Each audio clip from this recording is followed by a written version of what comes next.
चलो बच्चों ये प्रश्न को देखते हैं। तो प्रश्न में दे रखा है व्यापारिक चलो बच्चों ये प्रश्न को देखते हैं। तो प्रश्न में दे रखा है व्यापारिक गैसोलीन में हाइड्रोकार्बन के निम्न प्रकारों में से सर्वाधिक ऐच्छिक प्रकार कौन सा है। तो यहाँ पे 4 विकल्प दे रखा है। पहला में दे रखा है श्रृंखलित हाइड्रोकार्बन, दूसरा दे रखा है रेखीय श्रृंखला हाइड्रोकार्बन, तीसरा दे रखा है एरोमेटिक हाइड्रोकार्बन और चौथा दे रखा है क्या रैखिक असंतृप्त हाइड्रोकार्बन।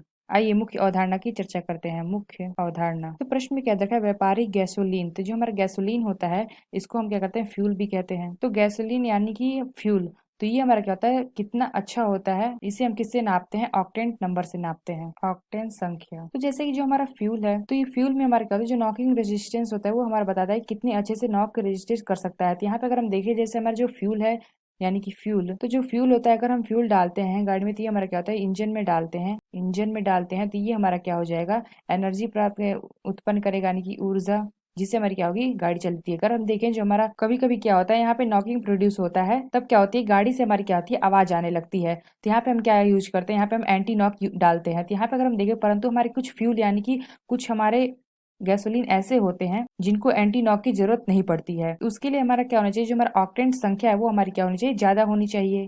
तो अगर हम देखें तो ऑक्टेंट संख्या हमारी कैसे बढ़ेगी, तो ऑक्टेंट संख्या को बढ़ाने के लिए हम क्या करते हैं, ब्रांचिंग करते हैं यानी कि श्रृंखलन करते हैं, श्रृंखलित करते हैं। जैसे अगर हम देखें तो हम ऑक्टेंट ले लेते हैं। जैसे कि अगर हम देखें तो ये हमारा क्या है, 1 2 3 4 5 6 7, ये हमारा क्या है, ऑक्टेंट है, ऑक्टेंट। यहाँ पे अगर हम देखें तो कितने कार्बन है, ये हमारा 1 2 3 4 5 6 7 8 है। तो यहाँ पे अगर हम देखें तो इसका जो ऑक्टेंट नंबर होता है ये हमारा क्या होता है, 20 होता है।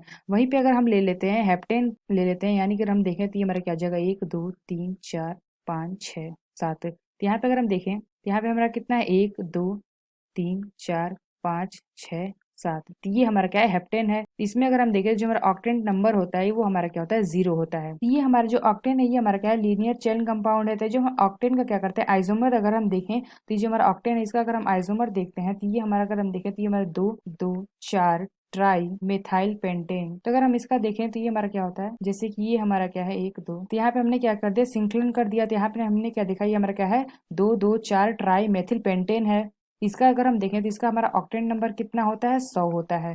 तो यहाँ पे हमने क्या देखा, जो हमारा ऑक्टेन है इसका अगर हम देखें तो ये हमारा क्या है, 20 है इसका ऑक्टेन नंबर। और यहाँ पे अगर हम देखें इसका अगर हम संकलन कर देते हैं तो ये हमारा क्या प्राप्त हो जा रहा है, इसका ऑक्टेन नंबर 100 हो जा रहा है। तो कितना फर्क आ रहा है, तो यहाँ पे जो हमारा ऑक्टेन नंबर है ये हमारा क्या है, लीनियर चेन है, यानी कि इसका ऑक्टेन नंबर 20 है। तो यहाँ पे अगर हमने देखा 2 2 4 ट्राई मेथिल पेंटेन का हमारा ऑक्टेन नंबर कितना है, 100 है। तो इसका कितना फर्क आ रहा है, इससे हम कह सकते हैं कि अगर हम इसको श्रृंखलन कर देते हैं तो ये हमारा क्या होता है, अधिक ऑक्टेन नंबर देता है। यानी हम कह सकते हैं क्या, कि श्रृंखलित हाइड्रोकार्बन, तो इसमें हमारा क्या होता है, ये हमारा क्या होता है, अधिक वांछनीय हाइड्रोकार्बन है। क्योंकि इसका अगर हम कारण देखें तो इसका कारण क्या होता है, क्योंकि यह अधिक वाष्पशील गुण, इसमें क्या होते हैं, अधिक वाष्पशील गुण होते हैं तथा ऑक्टेंट संख्या उच्च होती है। तो यहाँ पे हमने क्या देखा, संयुक्त हाइड्रोकार्बन में क्योंकि हमारा अधिक वाष्पशील गुण होता है तथा इसका हमारा ऑक्टेन क्या होता है, ऑक्टेन संख्या उच्च होती है। तो यहाँ पे हमने क्या देखा, इसका अगर हमने श्रृंखलन यहाँ पे कर दिया तो ये हमारा क्या, 2 2 4 ट्राईमेथिल पेंटेन है। तो यहाँ पे इसका ऑक्टेन नंबर 100 हो गया, जबकि जो हमारा ऑक्टेन था इसका हमारा क्या 20 है। तो कितना फर्क आ रहा है, तो यानी हम कह सकते हैं कि प्रश्न में दे रखा था कि व्यापारिक गैसोलीन में हाइड्रोकार्बन के निम्न प्रकारों में सर्वाधिक एक्सिलिन प्रकार कौन सा होगा। तो ये हमारा क्या हो जाएगा, श्रृंखलित हाइड्रोकार्बन, यानी कि पहला विकल्प हमारा सही होगा। तो आशा करते हैं आपको समझ में आया होगा। धन्यवाद।